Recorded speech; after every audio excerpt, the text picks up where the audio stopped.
We have a first here at Westshore. Actually, there's been a lot of firsts at Westshore. When we opened in spring of 11, I know everyone's getting nervous. I'm taking the historical trip down memory lane at Westshore, right? Yeah. Okay, yeah, not so good. Very long, too. It's a short, it's a short history, but those of you who were here. You say, Colin, a couple of years maybe?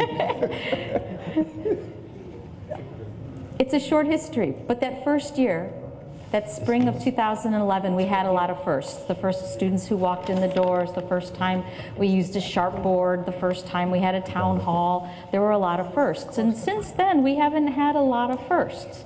We did have the first pipe break and water leak this year, but that's not the kind of first we want to commemorate on a day like today. But we do have a new first that we're really excited about, and that is our first ever recognition of outstanding academic achievement at Westshore with our Westshore All-Stars. And so since both Aswin and Jen could not be present at our Dean's Honors reception, although Aswin was here, Jen was not, we wanted to take this occasion with a suitable gathering of people to recognize our first two ever recipients of the Westshore Academic All-Stars Award. And you'll notice your names have been added to this plaque, which is also the first time I think you're seeing it, and will be hung in a suitable spot. In fact, we're thinking of getting two of them, one for each building, right, so that whoever is on campus can see their name. But we have two award recipients. Our first recipient, Aswin, could you stand please? Aswin Dakani, come on up.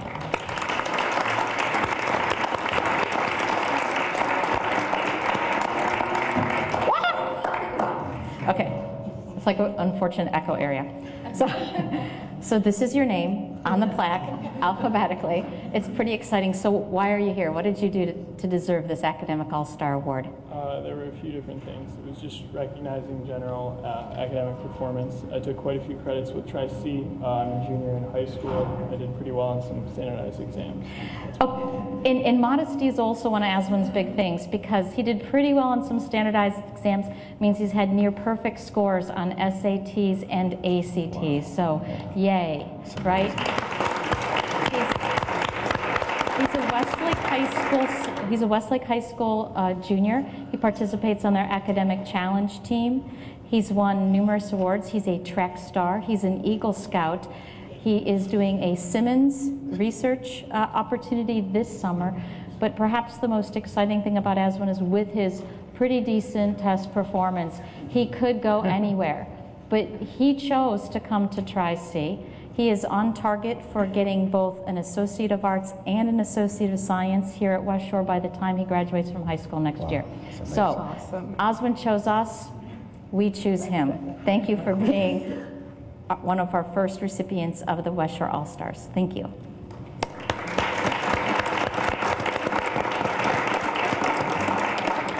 And Jennifer Gage, where's Jennifer? Come on up, there she is.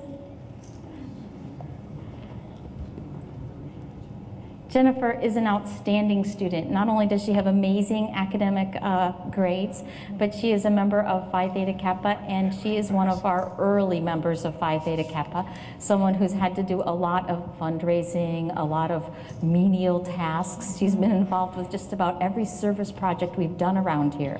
So we thank you for not just your great grades, but your outstanding participation. Thank you. Additionally, you were just awarded a part of the Coca-Cola All-American, All-Ohio team. Very exciting. And so, again, we're very proud to put your name on our plaque for first ever class of Westshore Academic All-Stars. Thank you. Thank you very much. You're very welcome.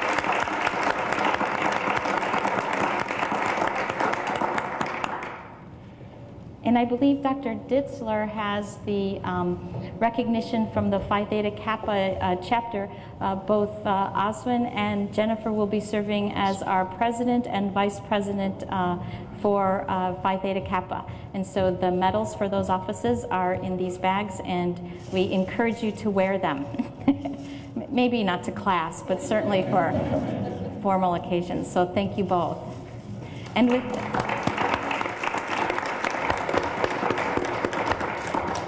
So once again, thank you all for coming and for helping us honor our students, because that's, after all, what we're here for, right? And so without any further ado, I'd like to turn the program over to Dr. Johnson. Thank you. Well, I just want to extend our commendations on behalf of a grateful Tri-C family to those tremendous students and to congratulate them on their accomplishment. A nice round of applause. For those of you who may not know, OACC recognizes talented individuals from throughout the state, I think in April, right? At their luncheon. Yeah, at their luncheon. So I think we're gonna be well represented in that group. In addition to Jennifer and Oswin, we also have students who will be attending from the other 3 campuses as well. My responsibility today is just to give you an update on where we are with our various initiatives at the institution. Before I do, I just want to thank you all so very much for your outstanding work and how you have continued to embrace this institution as a learning-centered community college with a laser focus on not just access, but on learning and success. And so many great things really come from the Westshore campus. I can think about the activities that you're engaged in now in the Year of the Brain and your focus on STEM initiatives. And then, of course, the added responsibility that we're going to heap on your president with respect to our honors programming as well. What we're endeavoring to do is capture more students like Oswin and Jennifer through our completion scholarship program. Right now we have 12, and soon we'll have 15 scholarships that will go to highly performing students. They will receive tuition, all their books, supplies, and materials will be paid for, and also their fees. Our hope is that we can bring them to our institution, that they can benefit from the robust programs and services that you offer, that we give them an enhanced experience. For example, those who receive the Clinton Scholarship can actually go to the Clinton Global Initiative. This is a meeting that students from around the world attend, and they engage with other students in solving our world's most pressing problems. So that's just one example. And then there are other completion scholarships which provide a different set of experiences also. As I indicated, our hope is that we bring in more highly performing students who can benefit our incoming freshman class by graduating in 2 years. And already we have set up a foundation for doing that through our Scholars Academy, the Robert Lewis Scholars Academy. How many of you are familiar with that or have participated? Okay, we want to talk more about that later on because that's going to be very, very important to us as we move forward. But today what I'd like to do is just also, members of the President's Council. We have several great members of the President's Council, and I also like to recognize Amy. Is she here? Well, yeah. Okay. Members of the President's Council, please just hold your hands up. Amy's on the President's Council. Who else? And who else? Amanda. That's it. And then we also have the AAUP, the management communications meeting. Well, I see you back there. Raise your hand. Let them know. Ashley. These are important bodies that really allow us to engage with our faculty and staff with respect to this and making decisions and getting advice on those things that really benefit our students, particularly around success and completion. The President's Council has been particularly important in helping us to scale our bridge program, to think about what we need to do with respect to the first year experience program, and then the establishment of our student success teams, not only at the campuses, but throughout the college, and that focus on developmental education and how do we want that to look in the future, particularly with respect to English and mathematics delivery. So I want to thank you all for that work that you do in that regard as well. In terms of the update today, I want to just begin by talking very, very briefly about some of our various accomplishments. Do we have a clicker? Oh, here we go. Let's go back one. Is this the first slide? This is the first one? Okay, well, this is the agenda, okay? This is the first slide. First of all, I want you to know that we have received a grant from the Ohio Board of Regents worth about $850,000 $71 million. And what that grant Million. Ooh. did I say thousand? What did I say, million? Sounds like a good number to me. Good number. About 871,000.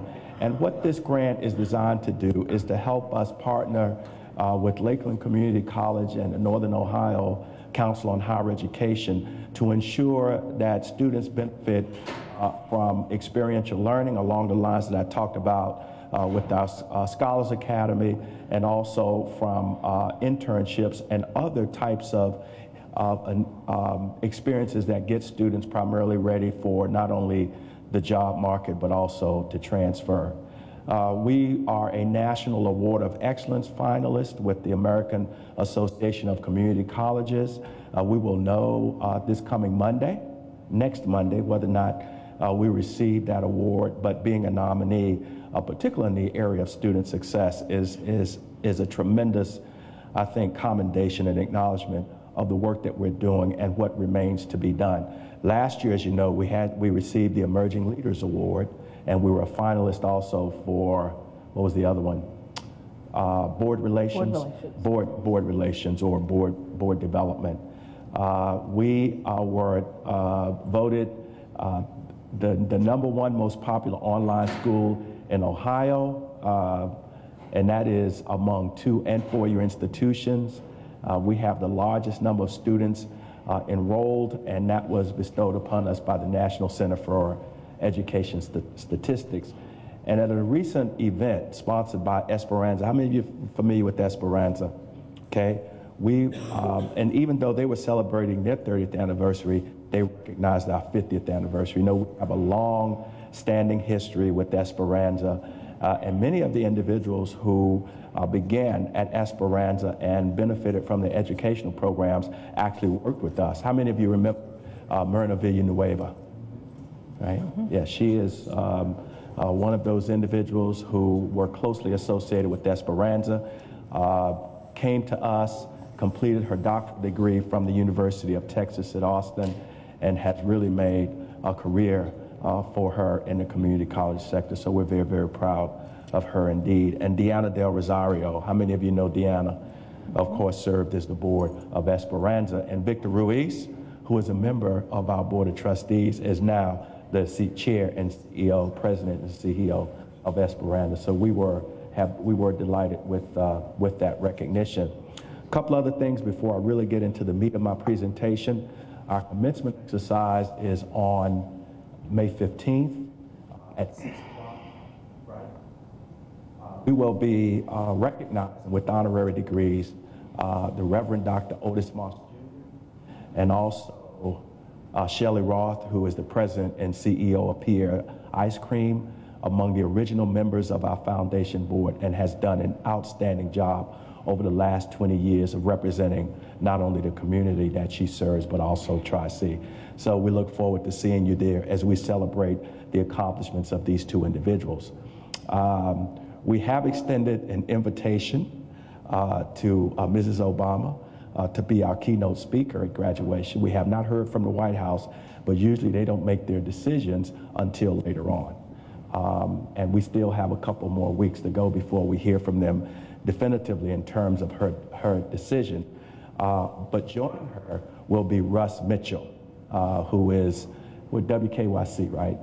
Yes, WKYC. And most of you know Russ is eloquent in his own right. He came to us from New York, and we're delighted to have him as a part of our Tri-C family as well.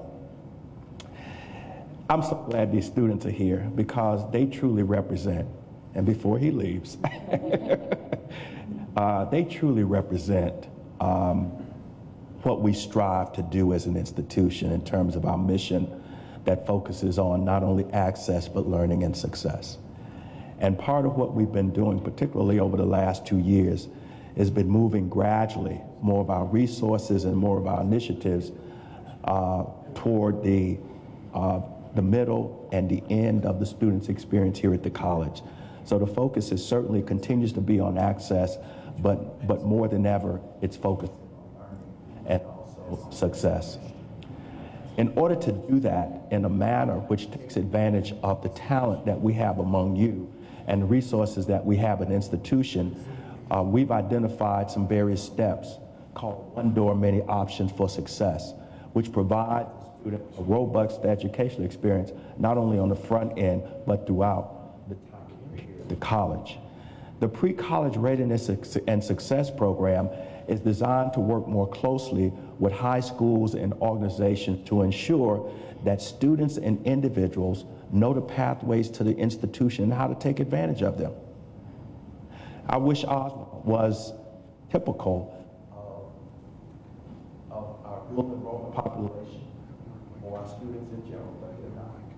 He is not. So what we've got to do is use him as an example and to ensure that we fortify our freshman class with individuals who can begin their college experience in what? College. I think we've done a really good job with our Student Success Academies, for example. So with the Pre-College Readiness and Success Program, we need to ensure that students get enriching experiences from the college while they're in high school. So the dual enrollment program that we offer students, our student success centers that are located within the Cleveland Metropolitan School Districts are perfect examples of what we need to continue to do to ensure that when students come to us, they're ready for the college experience. The front door has to be inescapable. It has to be intentional. So what we've done with the first year experience program and then the intentional and mandatory pathways that we've established for students are critical moving forward. As you know, the first year experience program and more specifically the success course will go into effect this coming fall semester. And guess what? It's mandatory. Not just for students who place in developmental education, but for every first-time, full-time freshman that comes to the institution. That's important. And they will get this robust experience, and many of the sections will be taught by discipline-specific faculty, which means that they have a captive audience, not only to ensure that these students are accommodated to the college experience, but they know more about the wonderful array of programs that we have here at the institution. And my hope is that followed by that anchor class in the first semester, the second semester is followed by an introductory course that continues to augment the orientation program that the student experiences. Career development, for example, continued focus on the academic program is what we seek to do the second semester. We're working on that. We've talked about it, but we don't have, we have not identified specifically how that would be done. But if you're familiar with Ed, what Ed Foley did it, and his colleagues did in the introductory business class over at Western Campus, then you get a sense of what it is I'm talking about. College transitions support. I talked about the first year experience program, but the bridge program that is now implemented here at the institution has proven to be very, very beneficial, particularly in ensuring that students can get into college level English after some type of enrichment experience, some type of test taking support. But we have to do a better job in mathematics. So Math Place, the proposed math cafes, but more importantly, revisiting mathematics delivery and ensuring that students can develop their skills within a specified period of time is critical. I know we have some accelerated sessions, right, Amanda? But other institutions are doing more. Baltimore County Community College is a perfect example of where mathematics instruction is being accelerated. So for a student who falls into the highest level of developmental education, they're actually enrolled at the same time in what? Their first college level mathematics class. For students who might fall in the lowest level of developmental math, that's the development of the competencies required to get them to a college level mathematics might be accelerated or combined as well. What else? Anybody want to add to that second college transition support mechanism, particularly individuals from the President's Council? Anything we've been talking about that I'm missing? Okay. I already talked about developmental education. We've decided that that chevron should come out and actually dangle from where? College transition support. So it's not a pathway, that chevron. It should be a dangling chevron that falls under college transition support. Our gateway classes, we've got to make sure that students enroll in gateway classes, that they complete them, but more importantly, that they take them in sequence. That students should not miss an opportunity to take a course that actually builds the kind of skill sets that they need and leads toward graduation. And then, of course, program completion. What we're doing is identifying students right now who have 45 credits and giving them additional support. But my hope is that sometime we can get to 30 credit hours. In order for us to do that, we've had to have one record. Students have to have a plan. And of course, that plan will map out essentially what they need in order to be successful. What we've done here, quite honestly, with your help, and Colin can speak firsthand to this because, you know, I try to look at him, he's cut his ear. I'm not gonna put you on the spot, Colin. But he is working very, very closely with the mathematics faculty on some of the initiatives, and as I look around the room, many of you are engaged in a similar fashion with your colleagues. This has to be faculty-led, and it has to be supported by courageous and determined staff. And that's what we depend on. And we've essentially flipped the institution upside down so that the campuses are key in that regard. And our responsibility, as Belinda and Craig will talk about later on, is to provide you with the support that you need in order to be successful.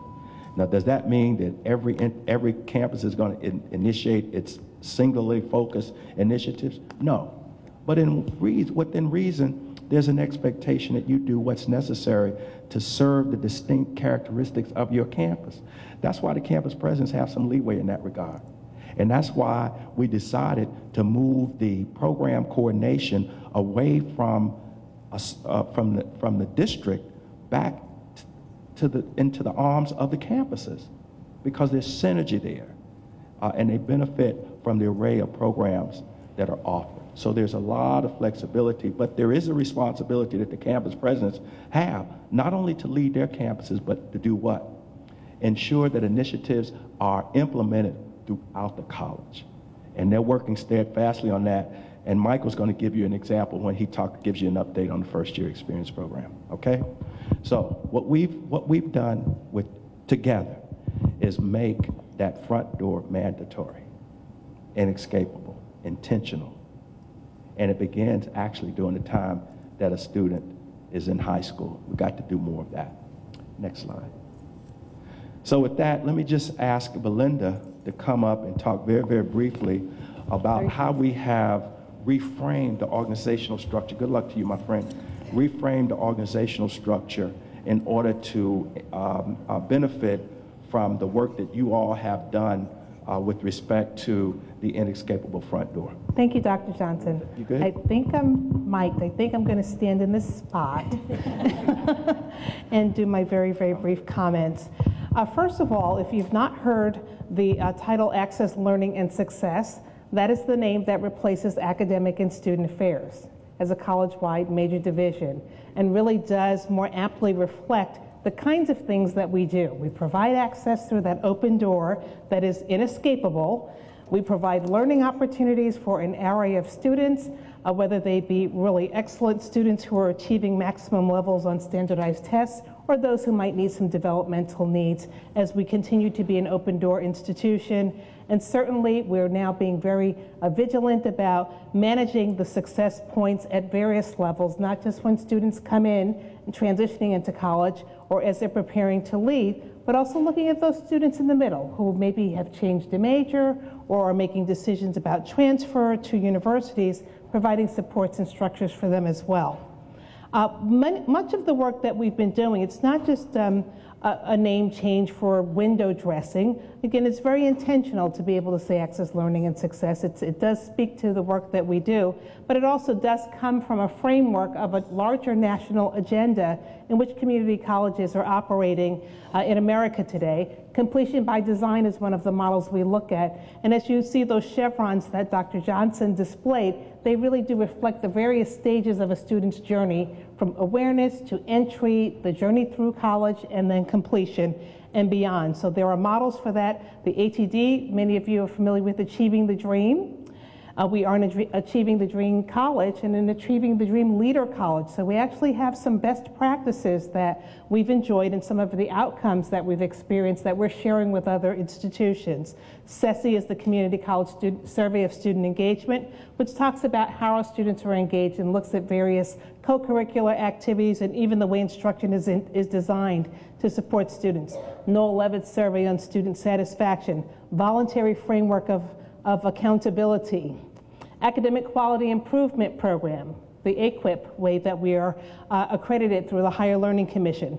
How many of you have looked at the Reclaiming the American Dream report that was published by the American Association of Community Colleges? Show of hand. Wonderful report that talks about 3 R's, 3 new R's as we look at community colleges in the 21st century, and that we need to redesign the student experience so that we're not doing the same old thing the same way. Rana and I were just talking about that mandatory we both have college seniors. I'm sorry if I'm telling too much. And we said it's good to have that mandatory date that's just automatic because you don't want to have to keep pestering them with remembering that deadline. But those dates are important. So redesigning the student experience, reinventing our systems all over, really taking a different look at structures. So as we're talking about all of that synergy that takes place on the campuses, that's an example of reinventing our institution. And there are many, many more. And then resetting the dial as we continue to focus on our data.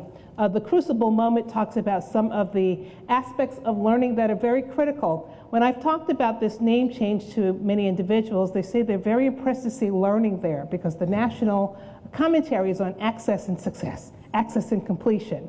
And we don't want to forget that we are, first and foremost, a learning institution. The Crucible moment challenges us to think, and this is a report from the American Association of Colleges and Universities, AAC&U, that really reminds us to also always look at liberal education outcomes. And we do a good job of that by making sure that we are developing the whole individual, not just technicians for the workforce, but also the critical thinking skills and the good work that many of you, how many of you work on the learning outcomes and the general studies competencies? Okay, thank you for that effort. That's really very important that we be that type of institution. The American Graduation Institute, American Graduation Initiative has us looking at what our role is to help the nation produce more college graduates. So each individual institution is aware that we have a particular target that we're trying to reach in terms of numbers of graduates. So that's a very important metric for us.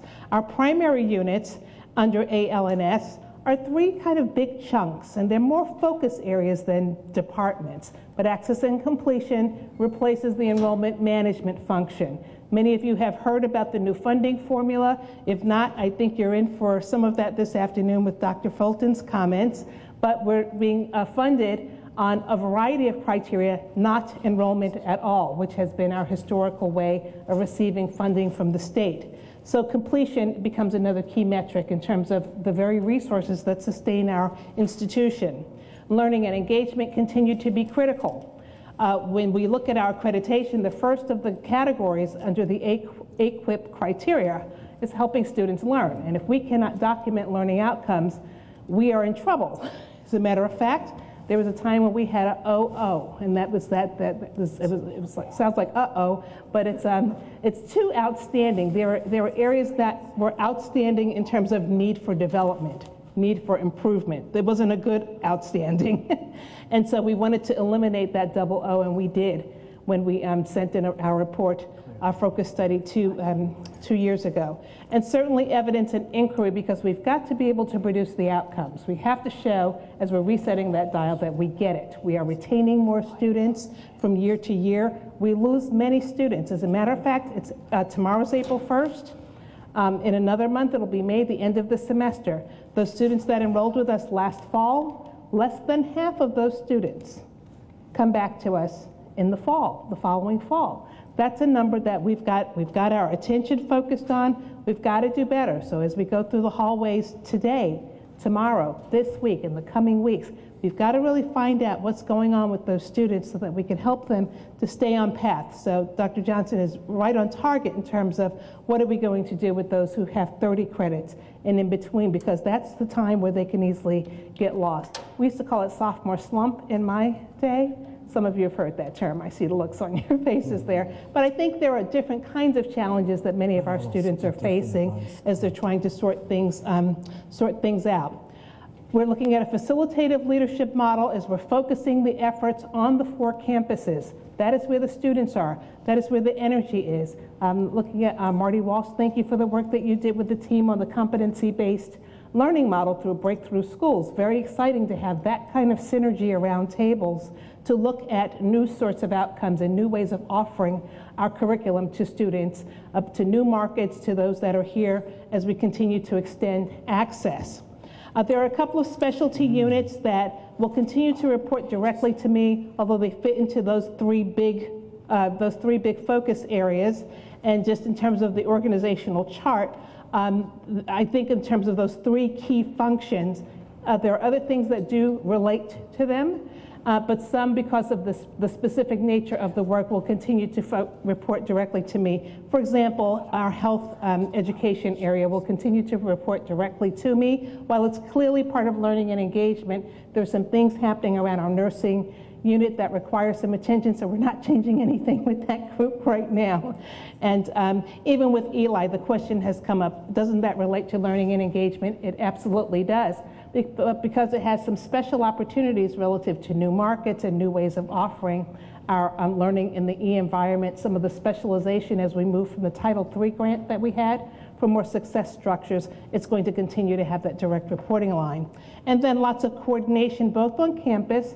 Are some of you part of the campus success team here at Westshore? Thank you for that work, because you're the ones who are actually looking at the various initiatives that touch students and bring that thinking to the table. And so what we'd like to do, we talked about, was that a dangling chevron, I think was the term? Okay, dangling chevron. Sounds a little dangerous, but we're going to make it really comfortable for everyone.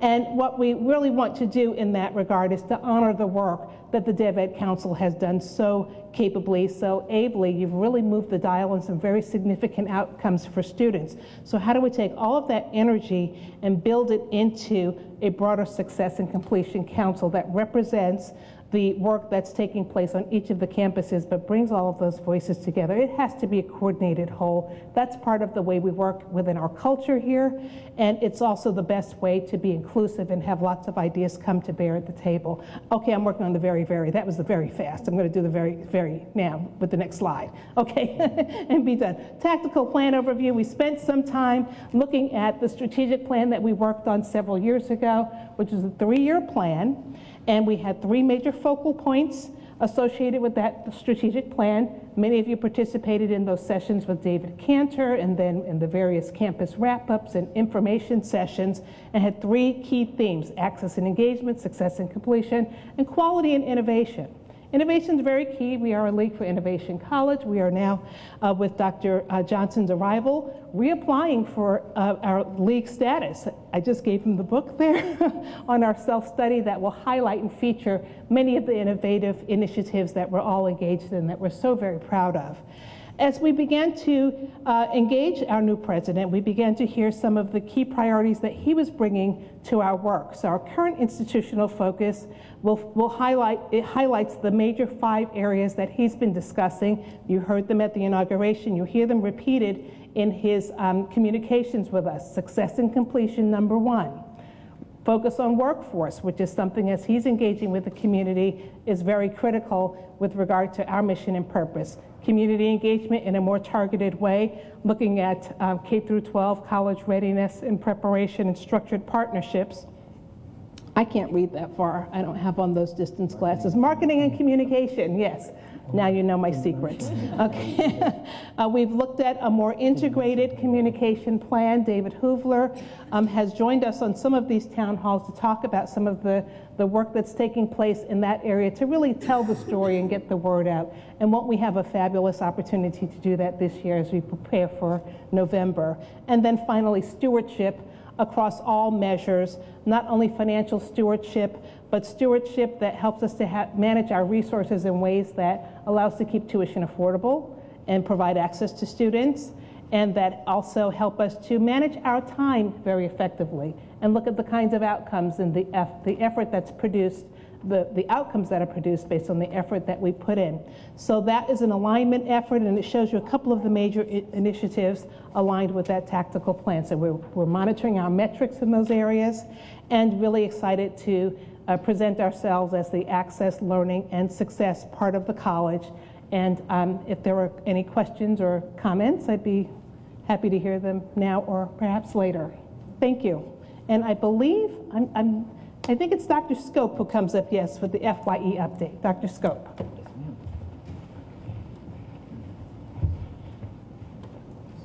Good afternoon. Good afternoon. Oh, we think you're Westshore, you can be better than that. Good afternoon. Good afternoon. Well, I will offer just a very brief update on where we are with first-year experience. And I'll start by just reminding you a little bit of where we came from in developing first-year experience. As Dr. Johnson mentioned, part of what we're trying to do at the college is make sure that all of our students who are seeking degrees and certificates have an experience that is absolutely inescapable, and at the core of that experience is directing them so that they can complete a credential. How we came to that really was a college-wide process. We had a series of meetings at the Western campus, at my own campus, and we gathered people from across the college, faculty, staff, students who were involved in that process, and we formulated the four core goals for the first year experience. And those goals are, first and foremost, through a structured process, help students identify their career and academic goal. Secondly, make sure that student has a plan to achieve the goal. Third, make sure they get connected with a person at the college who will help support them in their goal. And finally, make sure they have the skills to execute the plan. Right? That's what was at the core of it. And again, those are goals that we came up with together collectively as a college. So that was established that process began back in October. Through most of this semester, we've been working on a first-year seminar that would really bring together all of the pieces of some of the activities that we're already engaged in. So what are the components of the first-year experience that we already have in place and that we already do at scale? New student convocation, new student orientation, mentoring. These are things that we already have. But to bring those together, we had a group of faculty, again from across the college, across disciplines, develop a first-year seminar. And that seminar really will serve as the hub for the experience for those students so that we can achieve those goals. Right? And so that course is about to go into curriculum. It's already been looked at and approved by the deans, right? Anne say yes. Absolutely. So it's been looked at and approved by the deans. It's about to go into curriculum. And so in a couple of weeks, when registration for fall semester opens up, all of our students who are new and degree or certificate seeking will be registered for that course, and it will serve as the hub for their experience. Actually, I just finished up. But thank you. So if you have questions, I'd be happy to answer them. If not, I'd be happy to introduce my colleague, Dr. Fulton, who will tell you a little bit about what's been happening with our finances at the state level and local level. Thank you.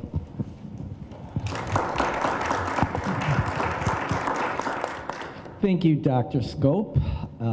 You've heard from the rest of this esteemed dais a lot of change going on at Tri-C and a lot of change for the good. If you look at this movement, it's not only a dramatic shift in thought process, but a big shift of where we're going to be utilizing our resources. And it's a big shift in the way the state is operating too. I mean, when you think about it and look at the diagrams that Dr. Johnson and Dr. Miles brought up, we're really making that shift from access to access and success, looking at not just the inputs, but looking at the outputs that are going on here. And you know, we've always done a good job, I think, of being an open door institution, of providing services to students, but really looking at the new bottom line of this college, the success rates and graduation and completion and certificates and transfers. It's a paradigm shift for, I think, not only Tri-C, but all community colleges. And I want you all to know that the folks on A&F are here as a resource as we all make that paradigm shift and move more of those students across the finish line. And when you look at what's going on in the state, they've really taken a page out of Dr. Johnson's vision, and Dr. Johnson's been part of the 21st Century Commission and been part of the national thought movement to this area of success. And well, the state has followed suit with beginning to fund us based upon outcomes instead of just enrollment. Last year, June 30th, 2013, we were still getting funded 90% based on enrollment. Now, beginning July 1st of 2014, we're going to be getting funded 100% on completion. So what does that mean? When you look at just in-course completion numbers, 75% of the students that we were getting funded for last year, only 75% that we were getting funded for, we'll still be getting funded for. So only 75% of those students are course completers. So 25% of every student that comes and takes up a class here, takes a class, enrolls, gets either a W or an F. So we're no longer going to get funded for them, even though it takes counseling, it takes registration, it takes seats, butts in the seats of the classes, but we aren't going to get funded for that anymore. The new funding formula is going to be 50% course completion, 25% degree and certificate completion and transfers to four-year institutions. Another 25% is based upon success points. So that are things like every 12 credit hours you complete, moving from developmental math or English and completing college level algebra or English. So it's a whole new ball game. So we have to shift how we think. But at the same token, if you think about what that does, it incentivizes success, that's great, and completion, but it really disincentivizes enrollment and access. And think about it. The better job we do moving people through the pipeline quicker, it's really less revenue that we're going to get from the students, get from the state. If we start getting students through in shorter time, taking fewer classes, not taking developmental classes, that's less revenue that we get to operate the school. So it's a double-edged sword. And that's why Dr. Johnson led a charge down the state to add one other component into the formula, and that was access. So at-risk students, now we're going to get funded an extra 1/10 of a point, an extra 10% based on certain categories of students. Older students, which older is defined as what, 25, 26, 25 years old. Also, yeah, older is 25 years old. Yeah, I think we're all beyond that here. But when you look at the statistics and data, the success rates are dramatically greater for those who go right from high school to college. And so we need extra incentive and extra resources for those who come back to school or come to school later on in life. Also those who are Pell eligible. we get extra percentages for them, and also we get extra for members being in unrepresented racial classes. But only if they complete Right. their coursework along the lines that Dr. Fulton described. So it's not just bringing those students in. It's about ensuring that they are successful in their experience as well. Yeah, excellent point. So if we look at the finances and the budget, well, we've had to reprioritize, and we've done a lot of that. If you heard about the things that Dr. Scope is talking about, it costs money. Money that wasn't in the budget at July 1st. Other areas like the RTAU pass or the whole mandatory orientations and putting all these new programs together, it takes time, it takes resources, it takes release time from classes, all of which was not in the budget at the beginning of the year. So we've worked very hard to reprioritize and shift funding into these important areas. So we've had to make some cuts in some areas, but we've been moving it into other areas and basically whittling down the budget as best as we can. And similar situation going forward into FY15 as we're working on the budget right now. And Dr. Johnson, over the last few weeks, I think you'll be happy that we've been to hear that working with the campus presidents and Dr. Miles and other budget unit leaders, we've been able to shift about $6 million. We're still about 1.7 million short of your goal that you gave us, but we're making progress. So we've been doing a lot of work, really rethinking. And from our standpoint in administration and finance, we aren't here to tell you how to spend the money. We're here to help you get where you need to go. And we're here to work on a lot of these projects, like we just, some of the ones we talked about, but look at the Degree Works program, My Tri-C Smart, anything that can help move those students across. Textbook affordability. The cost of text right now for students on average is down about 25% over the last 3 years because of textbook rentals, e-texts. Now we have apps, and we're doing a much better job in putting the pressure on Barnes & Noble and the suppliers that they're working with us. Actually, Barnes & Noble has been a great partner to help us get to those points. So anything that can make it easier and better for the student. Another one of those programs is the tuition guarantee. Beginning fall, once a student signs up, if you're going 12 hours, credit hours or more, your tuition stays at that rate. Now, unfortunately, tuition increases have been a thing for every community college in the state of Ohio. This year, we're going up from 101 to 104 credit hour. But when you look at even Lorraine Community, $118 a credit hour next year, and we still remain solidly the second lowest in the state of Ohio for tuition. So we've done a great job, and that falls into the access mission that we're about to, is keeping that tuition low and affordable. One other big challenge that has been brought forward by the president is a project called One Record. Now, this is a little longer term, but right now, student records are in various places. They have things they do for their social aspects, counselors go to places, registration, etc. Well, we want to do one record for all of that. So, and that would match up very nicely to help give that Amazon experience to students, to help them as they can do and work with in concert with counselors and advisors to move along the path and show where they need to go, and also use it for their social experiences here too. And that's a big challenge that Dr. Johnson has put before us, and somewhere where we think we'll be able to get over the next year or two. So to do all these things, though, it does take resources. 40% of our budget comes from our levy.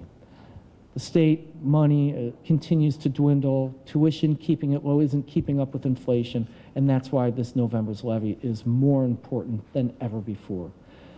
So mark off your calendars all of October. We need your help. We need you to sign up, and no vacations. We're going to be going door to door. We're going to be making phone calls. We're going to be stuffing envelopes and putting up yard signs and working the polling places. getting mail out to early voters, but it takes resources too. Please sign up for that, the payroll deduction campaign. It's huge. And especially because we need an increase. And we don't know exactly the amount, but it's going to be a lot more than anything we've done in the last 20, 30 years for what we're asking the voters. So it's a different ballgame. It isn't something like, oh, the voters always love Tri-C, they're going to pass the levy automatically. It's going to take a little more effort and a lot more funding to do the job. So please enlist and enroll, because it affects all of us to do these things going forward in the future. Heck, just to keep the way of life, let alone the empty lot next door to us that we'd like to see another building on in the future, or many of the other projects. Heck, just fixing roofs on buildings. I mean, it costs money. So that's coming up. It's going to be a very huge year, and it's going to be a big determinant of whether we'll have resources sufficient to carry out the vision that's been laid out before us by my predecessors on the dais today. So thank you very much for your time and for all you've done and what you're doing to move the dial on student success. And I'll be turning it back over to our president, Dr. Johnson. Thank you. We usually like to leave a little bit more time for questions. I'm glad you're sticking around for that period. But we wanted to make sure that our presentation to you this afternoon was extensive enough to give you a full update and understanding of where we are as an institution. And let me be quite honest with you, we are making strides. We've been able to increase our retention rate by a small amount, but nonetheless, it was accomplished because of your commitment to the kind of programs that we know students need. We have to continue to work on our retention rates from both fall to spring and fall to fall. We think we're going to have some success with that. I know we're going to have some success with that and see better percentages and numbers as a result of the comprehensive first-year experience program and other things that we're doing. So with that, let me just open up the floor for any questions or comments that you'd like to make. Yes? I'm wondering about post-Indigenous state funding. Yes. Does the state allow any sort of like an in-progress grade? Because it's always bothered me when I have to give a student a failing grade who has worked very hard but just didn't progress at the same level as some of the other students in the class, especially with language learning. People learn at different rates. Right. And so now I feel, you know, even worse, because if I fail that student who's done the work but doesn't have the skills, it's going to hurt our funding on top of everything else. I'm wondering if there are any alternatives. Well, I don't, first of all, I don't want you to be concerned about, you know, my thing is, in the classroom, you already do an outstanding job, and we want you to continue in that direction.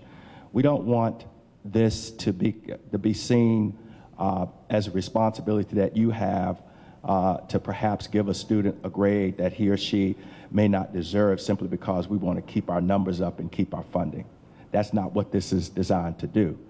But what it does say to us, that overall as an institution, in order to both comply and benefit from the formula, that we need to have more success and more completers. So if you think about it, normally we get about, what share of the supplemental state, what subsidy, how much do we normally get percentage-wise for that set aside for community colleges? About 16% is what we're projected to get if we maintain the status quo. But the status quo means that we don't have any increase in degree and certificate completers, and right now they're not at the 16% mark. They're at 12% for degrees and 8% for certificates. So we know we need to do a better job in that regard. If we do what we know is in the best interest of our students, then we'll benefit. We'll benefit. So if a student deserves an F and gets an F, so be it. And then, of course, we won't receive any benefit from them at all.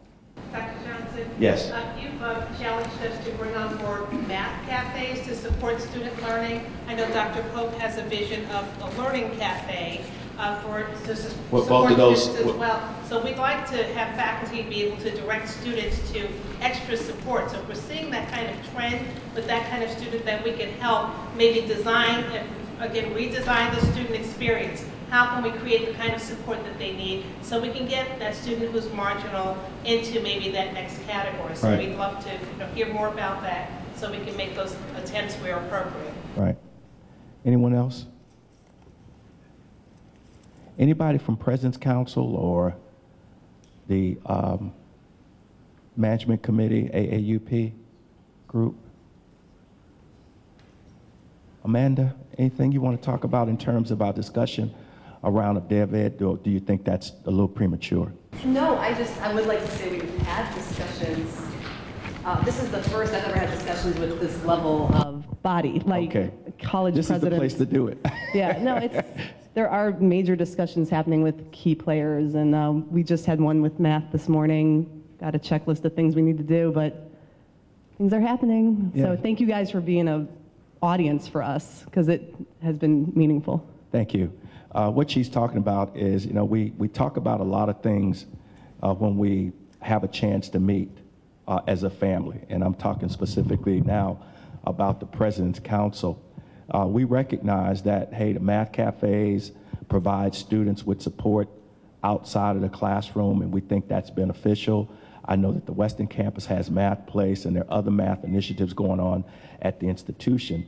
But how do we make certain that we can accelerate a student's experience so that they're not mired in what we call developmental education? The other things we're coming to grips with is developmental education. Is that what we mean when we provide that instruction to students? Is it developmental education? I don't know. We just need to kind of think about that and make a determination about what it is we call it, so that it's not it's not tagged in a negative kind of way, but in a positive way that provides students with the foundation that ultimately that will benefit them as they get into their college level coursework. Terry, anything you want to add? You and I, we go way back. Anything? I would like to make a comment. Yes. It has nothing to do with anything that has to do with business. Okay. Most of you probably don't know, I'm a retired faculty. And I was just, as I was listening to all of you, I was like, I wanted to share with you that when I did retire, and I worked for 40 years, I was a little disillusioned, perhaps is probably the good word. And I'm listening to the tone here today. I'm listening to the quality of the comments. I'm hearing the subject matter, and I'm saying, this is extraordinary. This is not a conversation that I remember hearing, perhaps for all reasons, but I just don't remember this type of conversation as the later years in my work. So I just want to say it's wonderful to hear this. Thank you. Because I've always loved this place, and I think it's like returning to where it was. And you can hear how excited I am. Yeah. But that's all I got to say. Well, thank you. Thank you. Anyone else? Thank you. Ann, where's Ann?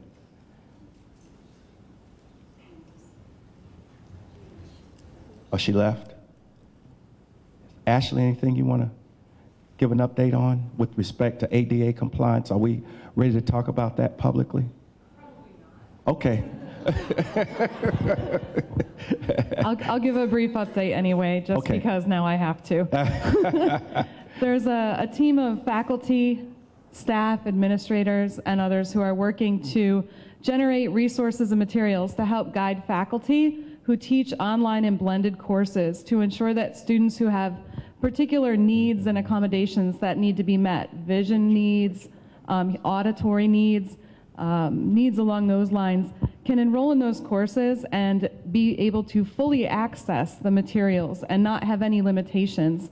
We've put together some checklists, some procedures, and some processes that would be going into effect very soon, and these should be rolling out in a couple of months. Okay. Thank you very much. I was going to say something else, though. Oh, please. Not related to that. Okay. The tone that you mentioned, the way that there's this kind of energy, it has emerged, and it's pretty contagious. There was actually about 40 English faculty in this building on Saturday before the snow hit, And there were a lot of adjunct faculty here. They were here because they are passionate, and because they care, and because they want to get involved. There are full-time faculty as well. But they spent the entire day talking about writing assessment. And I've been here for 8 years and have wanted that kind of experience for 8 years, and we finally got it. Well, thank you. Anyone else? J. Michael, anything you want to add? Ron? J. Michael. Any update on service credits or anything? Service credits. Give an update on service credits. Service credits rolling along very well. We're asking all of the campuses to have an open faculty forum on service credits in the month of April before all the end term things crank up, so that people know kind of where they are and all the questions have been answered. And we've proposed some kind of late credit type things, you know, at the end of the year. We've put some together that are currently being reviewed. So we're pretty excited. We're trimming down the catalog as well, something else that we're doing. And we're also working on an LMS that will be more electronic than paper. It'll be part of the college's larger LMS for the HR system. So that's something that should roll out in next year. But seems to be going well, and we're pretty happy with it. But now's the time to get the last minute questions done before May, when there's a kind of an accounting of things. Right. Well, thank you. And there's a lot of pieces to this puzzle, as you can imagine. But we recognized that among the things that we needed to do immediately was reframe the organization to ensure that there was collective engagement at every conceivable level, and that we recognize that principle among our various elements here at Cuyahoga Community College are our campuses and their communities and the leadership. And I'm delighted that we have individuals who understand that role and responsibility, not only with respect to operating their individual campuses, but the strategic development of the institution. That's why the campus presidents have college-wide coordinating responsibility. I talked about that. That's why they are heading up our STEM initiatives. That's why they're heading up the first-year experience program. That's why they've congregated their success teams that will constitute a college-wide model in that regard. A core group of faculty and staff members who are dealing with the most important issues and challenges that we face on a daily basis. And then to ensure that students have these intentional pathways. Now, we can't delude ourselves any longer. You know, we have the open door and we want to celebrate that, but we want to make sure that that open door is inescapable. And what do I mean by that? That it's not a revolving door. We've been talking about this for 12, 13, 15 years. And now we have an opportunity to really respond to our students in the community in a way that they deserve. And let me tell you, I could not be prouder as your president. And there's nothing virtuous about what I do. It's about you. And the opportunity that you have right now to really coalesce, to band and do what's necessary and right. I have this, it's not my saying, but it was Martin Luther King. He said, the measure of a man or woman is not what they do during times of comfort and convenience, but what they do during times of challenge and controversy. Okay? Now, we know that our mission is to promote success and completion, but we also recognize, too, that at the end of the day, it's about the bottom line. Why can't we be concerned with both of those as we move forward? Right? So thank you for your hard work.